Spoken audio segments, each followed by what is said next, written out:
Welcome back to Warzone and welcome to a revisit of the IS-6, and today's video is indeed a revisit. After I have done numerous rants and even a tank review on this tank, I think it's about time that we revisit the tank. Now Gaijin had enough time to readjust it, to raise the battle rating, and to find quote-unquote new documents from my quotes. Furthermore, the matchmaker had all sorts of time to settle because people had enough time to grind their tank after the initial spam of this tank. And it's just a better version of the IS-3, which is at the same battle rating. It's faster, it has better armor, and it has a faster firing gun, and it even has better survivability. And the last thing is a fact or factum that is really hard to catch, so it might be discussable. But the first thing has to be said, I love the look of the tank. It's low silhouette, it's aggressive, it has nice slopes, a nice, camouflage here. The machine gun, the gun barrel, the muzzle brake, the mud guards, the side skirts, the tracks, the model itself in every single detail, the wood logs on the side. It looks fantastic. I love the look of it. So yeah, the IS-6. Now, the controversial part was on the armor, that you had all sorts of difficulties penetrating it. Aside from the tank having mobility like a medium tank and armor that is better in certain cases than the mouse. Especially the turret front. And at first glance you might look at this 150mm of cast homogeneous armor. Well, my Panther can pen that with the stock ammunition, no problem right there. Yes, first of all, it's a hittable target. Also, there are the cupolas. Now, quick story to the cupolas. If you hit this part here, the magical Russian optic absorbs your APHE shell, and the damage is not as great as if you hit here or here. Just saying, try it out if you have the chance to. Now, back to the turret front. So, there was some quote-unquote misprogramming at the hands of Gaijin, and this turret front was acting more like 200mm. Okay, I have to use the long 88 with the stock run to penetrate it.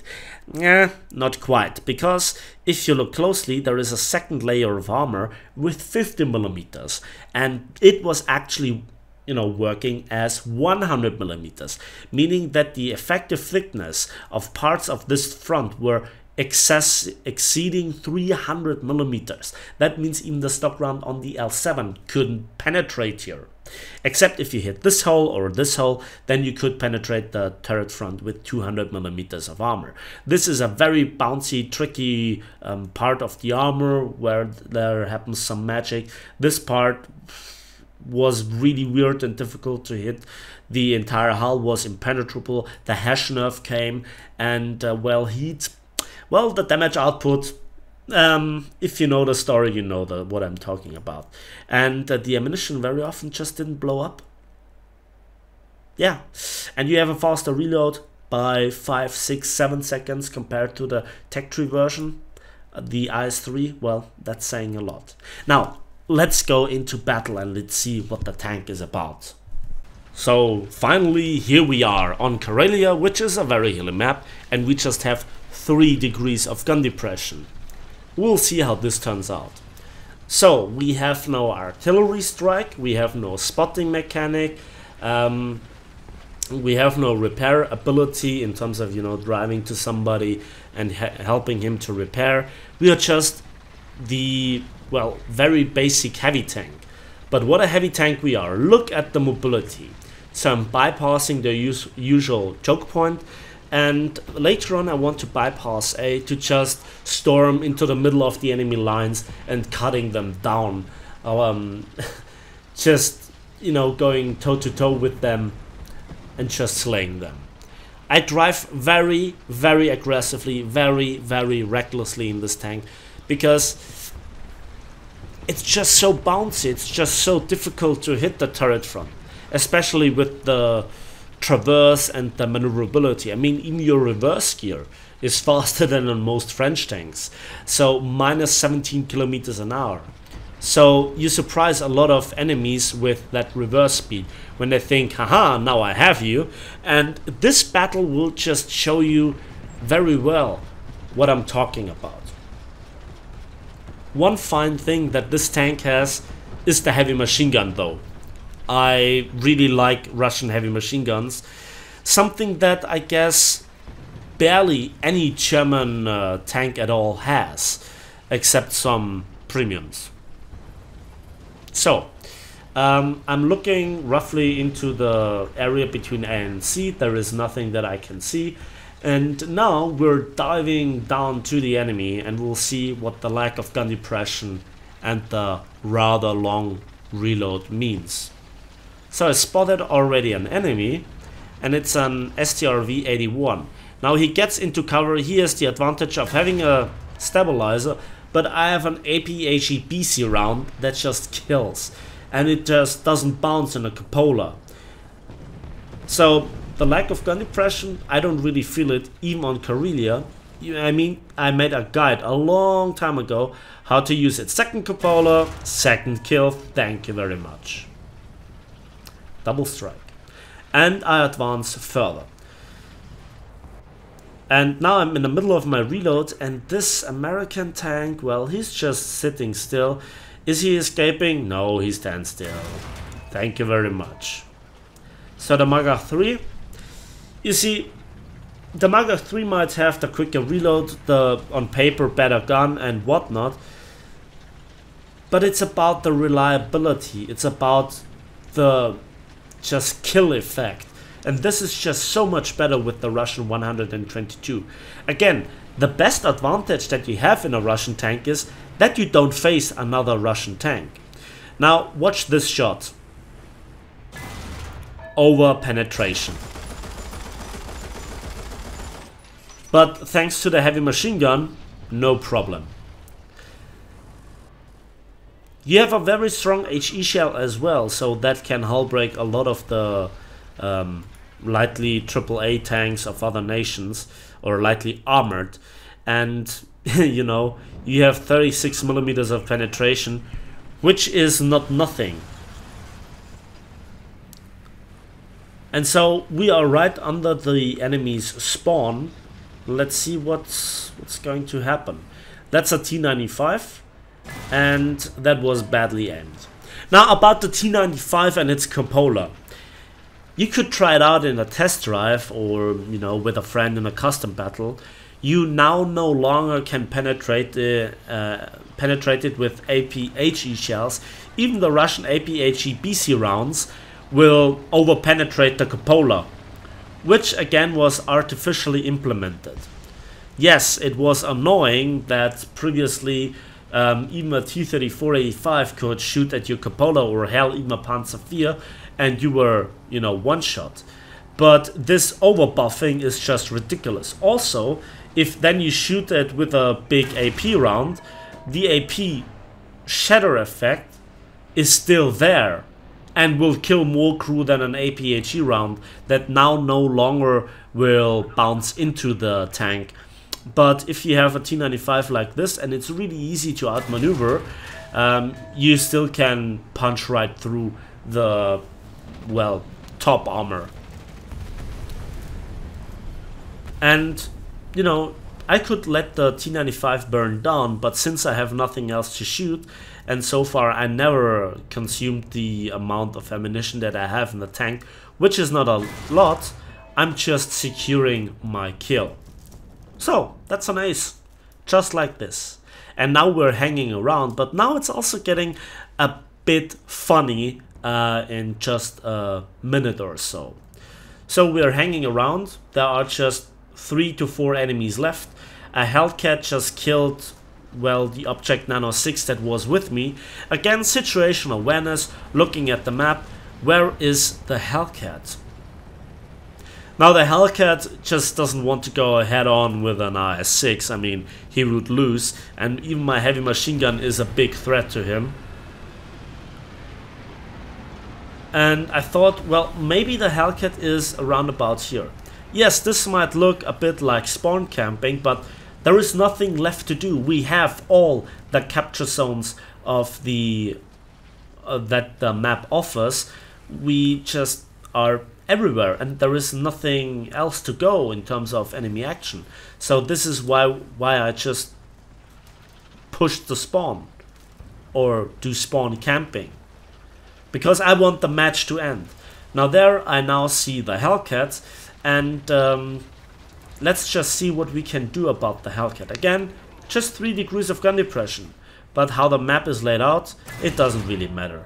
And we kill a lot of crew, we kill the commander with the heavy machine gun, 6th kill, just like that, no problem. Despite the over-penetration, but there was still more spalling than a normal AP-CBC round, which is quite funny. So you have a little bit of the AP spalling effect, but to be honest, more than you have with any other nation's AP-AG round. Again, this might vary in your opinion, but I think the Hellcat is one of the rare tanks where you actually have a Russian AP-HEBC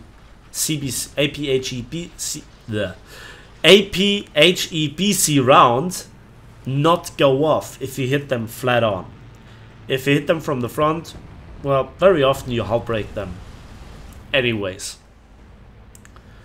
So I wanted to just shoot at an aircraft, but then I heard an engine behind me, and it's a tank. It's some American heavy tank, medium tank. I'm not quite sure if it's an M26 or an M46. And just before I could, you know, point the gun at him, he actually does the sensible thing and kills my gun breech. 25-second repair speed. And my back is aimed at him. So I want to blind him with the machine gun, but a second hit actually blackens my gun. And there is not much that I can do. If he sets me on fire, my repair would be interrupted, so he doesn't, despite penetrating and killing my transmission. And repair is finished. Thank you very much. 7th kill. Just when you need the bias, it is there. Well, bias in terms of being preferred by the RNG, if there is a fire or not. Strange, isn't it? And this is in the very first battle that happened. So at this stage nothing more happens. Let's move to the results. So for our 7 kills and 1 zone captured, I got 56, nearly 57,000 silver lines. We also fulfilled battle task at the top, you know, with our very first battle, which is always nice. I already or almost got nearly 8,000 research points. If I would research a tank, it would be even more. So the reward income is okayish. Still not good enough, and I was third in team with 1828 score points. So nice result. Let's move on. And the second battle is also the second battle that I played right after this one, and it's on the Japan map. Again, very hilly terrain, again just 3 degrees of gun depression. And just look at the speed of the tank. In a straight line on medium terrain. Later on, watch how fast I can go up hills. Horsepower to ton ratio, if you calculate it, is just under 14, but again, it doesn't really feel like that. The tank feels like more 17, 18 horsepower to ton-ish. And also the ground pressure is a hidden statistic, so it's definitely something that we cannot see in a stat card that influences this tank's mobility. This is true for many tanks that have higher or lower battle ratings. For example, the MX-13 is surprisingly quick for the horsepower to ton ratio it has. It's not very, maneuverable because it lacks the overall horsepower to ton ratio. But I digress. Again, look at where I am. I am the frontline tank of the entirety of my team, and there are certainly tanks with, well, better statistics in terms of mobility with me. And I already crossed the middle of the map, and I'm super aggressive with how fast I'm going into position. And again, I'm playing very recklessly. Now you might have seen the machine gun, I didn't see it. Now I see the Walker Bulldog, and I just put the stone between me and him. I have to elevate the gun, and he shots into my side. The shell bounces as planned, and my shell kills him like planned afterwards. So, you know, pure skill. No bias there, right? Yeah. I was broadside on to a tank that could have had an APDS round with 220 millimeters of penetration, something like this. But, you know, details. And there is another Walker Bulldog with a American heavy tank, T-34. Fantastic tank, and very dangerous. It's one of those tanks that you should respect, because the armor, if hauled down, is not bad and can challenge your penetration values. And just before I could aim at his turret side, he turns the turret and I screw up the shot. But I slightly damaged the gun breech, but I didn't hang around to you know, try it out if he rolls with the RNG gods, you know, if he would blow up or the shot goes out as usual. So now my plan is to flank this heavy tank with my heavy tank. Just saying. Again, I'm playing this stupidly aggressively. I trust in the tank's capabilities to bounce shots from some strange angles, ammunition not blowing up and whatnot.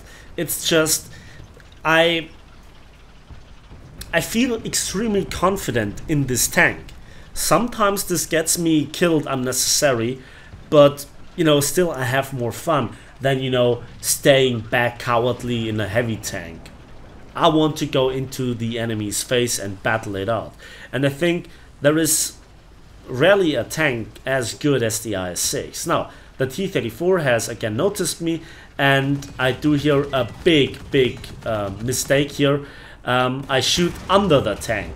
I wanted to aim for the lower glacis, but it seems like he readjusted his position just good enough so that my third person aim wouldn't really count.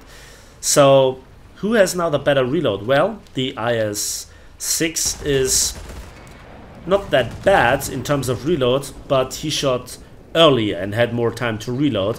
However, I just wait up until the gun depresses, even with an SPA at my back, and we one-shot the T-34. And now I should reload an HE shell for that, what is it, an M20, an M42 Duster? But I reload an AP shot, and, well, it's a bit tricky to get gun on this guy with how he moves. And that was very badly aimed. With an HE shot, that could have resulted in a hull break. Now I tried to ram him and to machine gun him down, but the heavy machine gun is currently reloading.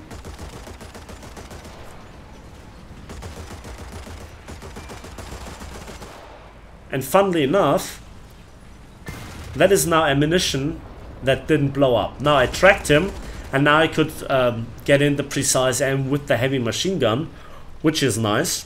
So now we can move on. 3 kills just like this. Again, it's stupidly aggressively. Don't play like this. Play like I say, not as I do.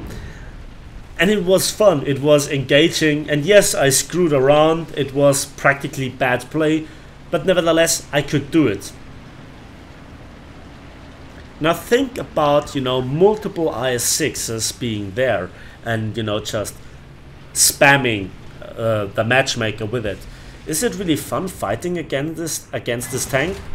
Well, not for my third light tank that I just killed, because they don't have the, well, room to move around, and I'm actually, you know, behind enemy lines.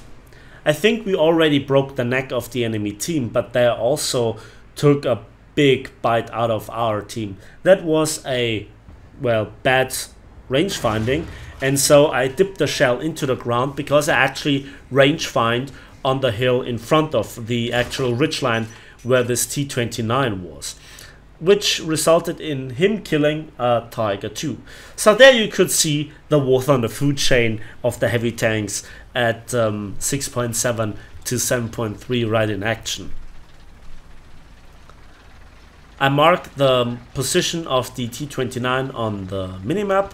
Again, if you have situational awareness, if you communicate with your team, even in a tank like the IS-6, you have just throughout the game better results.